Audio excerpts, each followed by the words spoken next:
अज रात हिन अंगण ते मुझो हुजूर ईंदो। अज रात हिन अंगण ते मुझो हुजूर जंहिंखे पकाओ चवे। अज रात हिन अंगण ते मुझो हुजूर ईंदो ईंदो। अज रात हिन अंगण ते मुझो हुजूर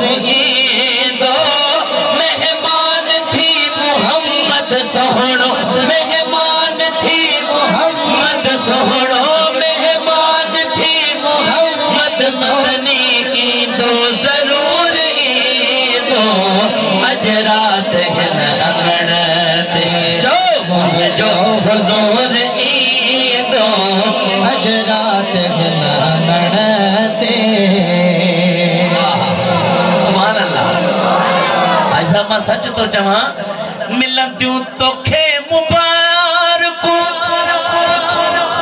मिलाद करण वारा आका जे इश्क में घर आबाद करण वारा नाज़िल थी छो न तो वटे अरशन ता नूर ईंदो।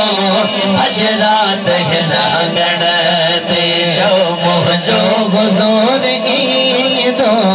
अज रात हिन अंगण ते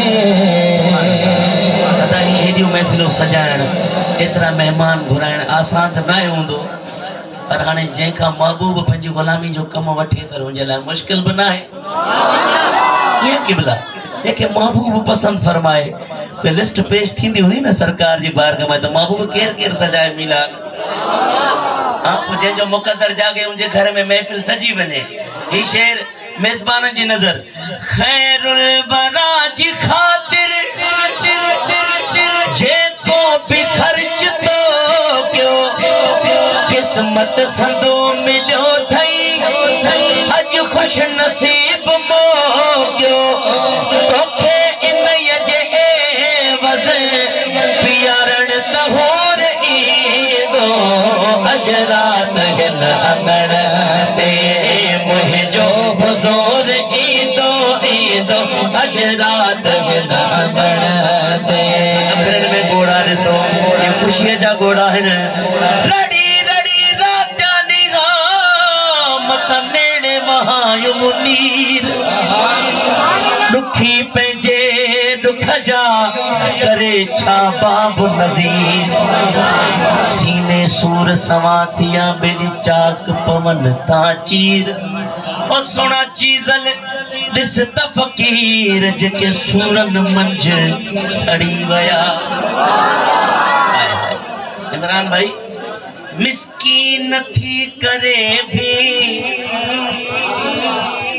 मिलाद प्या कंदासी।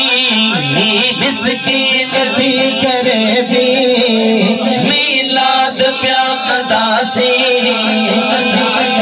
थोरो घणो विराए दिल शाद प्या कंदासी। थोरो घणो विराए दिल शाद प्या कंदासी। गुलामे नबी सजन जे वेझो नसूर ई अदम थे। अज रात हिन अंगण ते जो मुझो हुजूर ईंदो। अज रात हिन अंगण ते मुझो हुजूर ईंदो ईंदो। अज रात हिन अंगण